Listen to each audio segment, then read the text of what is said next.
किसके पहले जो हम चुनाव मैदान में गए थे तो उसी दल के नेता ने मंचों पर जाकर के पिछड़े वर्ग की वकालत किया था। उन्होंने कहा था कि हमें मौका दे दो, दोबारा सरकार बना दो हमारे गठबंधन के। अगर हमारी सरकार बनेगी तब 69,000 शिक्षक जो आरक्षण के आधार पर जो पिछड़े और दलितों को हटाया गया है, हम आयोग के रिपोर्ट के आधार पर उनका समायोजन करने का काम करेंगे।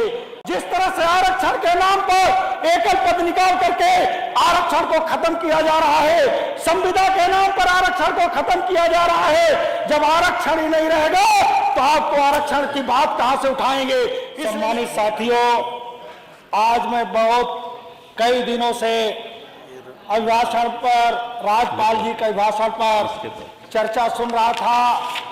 मुझे एक कविता याद आती है अमरकांत जी की, जिन्होंने कहा था कि गरीबी और अशिक्षा कुछ नहीं करने देती, इससे लोग मजबूरी में अंधविश्वासों का शिकार हो जाते हैं।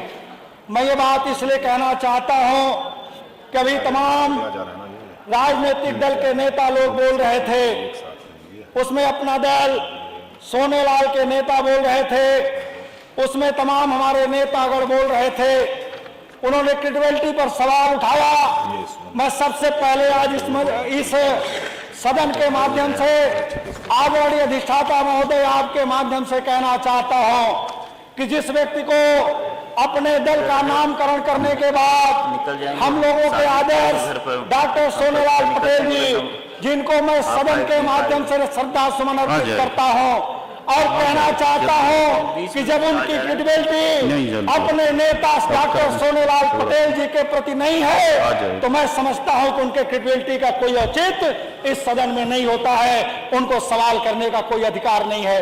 वो हमारे नेता प्रतिपक्ष के बारे में बोल रहे थे। मैं उनसे कहना चाहता हूं कि इसके पहले जो हम चुनाव मैदान में गए थे तो उसी दल के नेता ने मंचों पर जाकर के पिछड़े वर्ग की वकालत किया था। उन्होंने कहा था कि हमें मौका दे दो, दोबारा सरकार बना दो हमारे गठबंधन के। अगर हमारी सरकार बनेगी तब 69,000 शिक्षक जो आरक्षण के आधार पर जो पिछड़े और दलितों को हटाया गया है, हम आयोग के रिपोर्ट के आधार पर उनका समायोजन करने का काम करेंगे।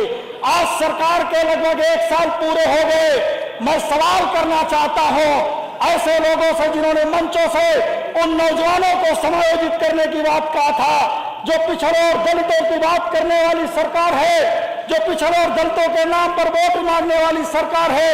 मैं उनसे सवाल करना चाहता हूं कि 11 में से 1 साल बीत जाने के बाद भी आज तक उन नौजवानों पर कोई चर्चा नहीं हो सकी, उन नौजवानों का कहीं समायोजन नहीं हो सकता है, नहीं हो सका।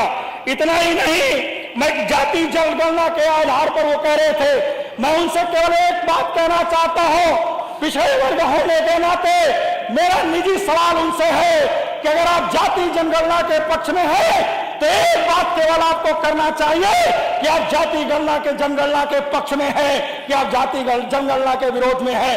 लेकिन उनकी हिम्मत इसलिए नहीं पड़ी कि जाति जनगणना के सवाल पर बोलने की, कि अगर उन्होंने खुलेआम कह दिया होता कि हम जाति जनगणना कराना चाहते हैं तो शायद कल उनको निश्चित रूप से मंत्री पद से हाथ धोना पड़ता।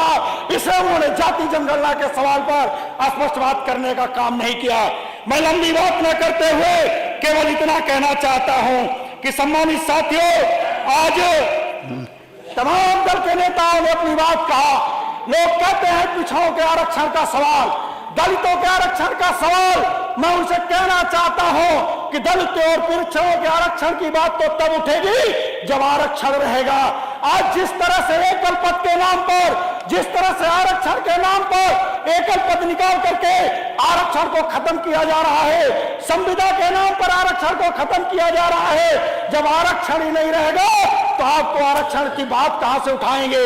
इसलिए मैं कहना चाहता हूं कि अगर आप चाहते हो कि बाबा साहब का संविधान लागू हो, आप चाहते हो कि जो संविधान में आपको हक सम्मान दिया वो पूरी तरह से लागू हो, तो सबसे पहले सवाल उठता है कि जिस दल और पार्टी के आप वकालत कर रहे हो, जिस जिस दल और पार्टी की आप तारीफ करते हो, जिसको पिछड़ों की पार्टी बताने का काम करते हो, पहले उस दल के लोगों से कहो कि संविदा की नौकरी पर खत्म करके, सीधी भर्तियां करके, एकल पद खत्म करके, सभी पदों को एक साथ निकाल करके आरक्षण को 27% लागू करने का काम करें, तब निश्चित रूप से लोगों को न्याय मिलेगा। इतना ही नहीं, आज स्वास्थ्य के सवाल पर वो कह रहे थे, हमारे नेता प्रतिपक्ष पर तमाम सवाल उन्होंने उठाया। मैं कोई लंबी बात न करते हुए केवल इतना कहना चाहता हूं, बाबा साहब डॉक्टर अम्बेडकर की एक बात याद दिलाते हुए केवल इतना कहना चाहता हूं कि उन्होंने कहा था कि जब जातियां से शिक्षित होंगे तो दलों में बदलने का काम करेंगे। आज भारतीय जनता आरएसएस के लोग उन्हीं चीजों का उपयोग करके समाज को दलों में बांट करके, जो समाज को लड़ा करके एक मजबूत समाज को कमजोर करने का काम कर रहे हैं। मैं बधाई देना चाहता हूं श्रद्धेय नेताजी को, जिन्होंने समाजवादी पार्टी बना करके आदरणीय डॉक्टर लोहिया के पश्चिमों पर चल करके इस देश के किसान और कमजोरों को इकट्ठा करके पिछड़ों और दलितों का सम्मान दिलाने का काम किया, अल्पसंख्यकों को सम्मान दिलाने का काम किया है। समय, चूंकि समय का ध्यान रखते हुए मैं लंबी बात न करते हुए मैं अपने क्षेत्र के बारे में थोड़ी सी चर्चा करना चाहता हूं।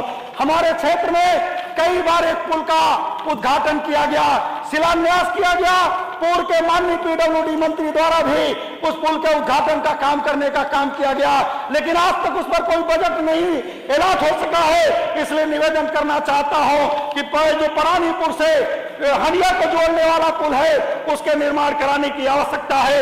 यहाँ पर तमाम पर्यटन की बात की जाती है, जिस क्षेत्र से मैं चलकर आता हूँ उस क्षेत्र पर पर्यटन के कई ऐसे स्थल हैं जिसको विकसित करने की जरूरत है। हमारे यहाँ रामनगर में शीतला धाम है, जहाँ लाखों लाख लोग दर्शन के लिए आते हैं। मस्तान बाबा है, जहाँ पर उत्तर प्रदेश के नहीं देश के तमाम कोने से लोग आकर के वहां पर अपने आप को मान्यता लेने का काम करते हैं।